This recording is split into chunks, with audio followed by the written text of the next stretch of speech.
สู้นี่ខ្ញុំឈ្មោះម៉ៃស្រីចាន់នៅឃុំថ្លាបរិវត្តជាយុវជនរបស់អង្គការស៊ីសា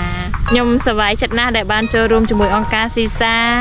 និងបានចូលរួមវគ្គបណ្ដុះបណ្ដាលជាមួយអង្គការស៊ីសាដែលធ្វើឲ្យនាងខ្ញុំមានសមត្ថភាពហើយនិងបទពិសោធន៍ច្រើនជាងមុនដែលនាងខ្ញុំចុះទៅសម្ភាសពុកម៉ែបងប្អូននៅតាមដងទន្លេមេគង្គហើយនឹងចូលរួមប្រជុំជាមួយនឹងឃុំហើយនាងខ្ញុំបានជួបស្គាល់នឹងបទពិសោធន៍ដែលពុកម៉ែបងប្អូនដែលគាត់បានជួបបញ្ហាដែលការរស់នៅតាមដងទន្លេមេគង្គយើងហើយក៏បានចូលរួមចែករំលែកនៃការសម្អាតបរិស្ថានជាមួយគាត់ហើយក៏បានចូលរួមប្រជុំជាមួយនឹងឃុំដើម្បីចែករំលែកនៅបញ្ហាដែលគាត់ធ្លាប់ជួបកន្លងមកដែលនាងខ្ញុំបានចុះទៅសម្ភាសគាត់សម្រាប់ខ្ញុំនិងក្រុមជនផ្សេងទៀតមានភាពក្លាហានច្រើនជាងមុនសម្រាប់ការចូលរួមនឹងអាជ្ញាធរដើម្បីរៀបកិច្ចប្រជុំផ្សេងដើម្បីជួបប្រជុំជាមួយពួកគាត់ហើយនិងប្រជាពលរដ្ឋរស់នៅតាមដងទន្លេហើយនិងក្រុមយុវជនផ្សេងទៀតសូមអរគុណសូមជម្រាបលា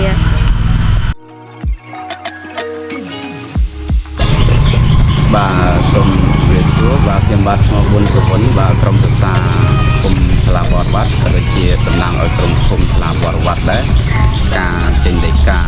បាទការចេញដីកាសម្រាប់ធ្នាប់អនាម័យតាមដងទន្លេមេគង្គយល់ឃើញថាអង្គការស៊ីសាបាទបានគ្រប់គ្រងទៅលើយុវជននៅក្នុងសហគមន៍គាត់ធ្វើតែដល់ការងារអនាម័យសម្រាប់ធ្នាប់តាមដងទន្លេមេគង្គឃើញថាយុវជនយ៉ាងសកម្មដែលគ្រប់គ្រងដោយអង្គការស៊ីសានៅក្នុងសហគមន៍គាត់ចូលរួមយ៉ាងសកម្មដែរក្នុងការអនាម័យទៅនឹងតាមដងទន្លេចឹងទេខ្ញុំសូមថ្លែងអំណរគុណយ៉ាងជ្រាលជ្រៅចំពោះអង្គការស៊ីសាដែលបានគ្រប់គ្រងលើការងារនេះហើយក្នុងគោលបំណងគឺពួកក្រុមសហគមន៍យើងខ្ញុំនេះបានចេញពីការរៀបចំអនាម័យតាមដងទន្លេគឺក្នុងគោលបំណងជំរុញទៅផ្សព្វផ្សាយដល់ប្រជាពលរដ្ឋដើម្បីជួយក្នុងគ្នាអនាម័យតាមដងទន្លេមេគង្គបាទចុងក្រោយសូមអរគុណដល់អង្គការស៊ីសាដែលបានចូលរួមជួយគាំទ្រដល់ការងារទាក់ទងអនាម័យហើយដែលជាពិសេសគឺដើម្បីសុខភាពល្អរបស់ប្រជាពលរដ្ឋនៅក្នុងសហគមន៍យើងខ្ញុំហើយអ្វីដែលពិសេសនោះគឺបន្តគាំទ្រជួយដល់យុវជននៅក្នុងសហគមន៍យើងខ្ញុំឲ្យគាត់មានផ្នែកចំណេះដឹង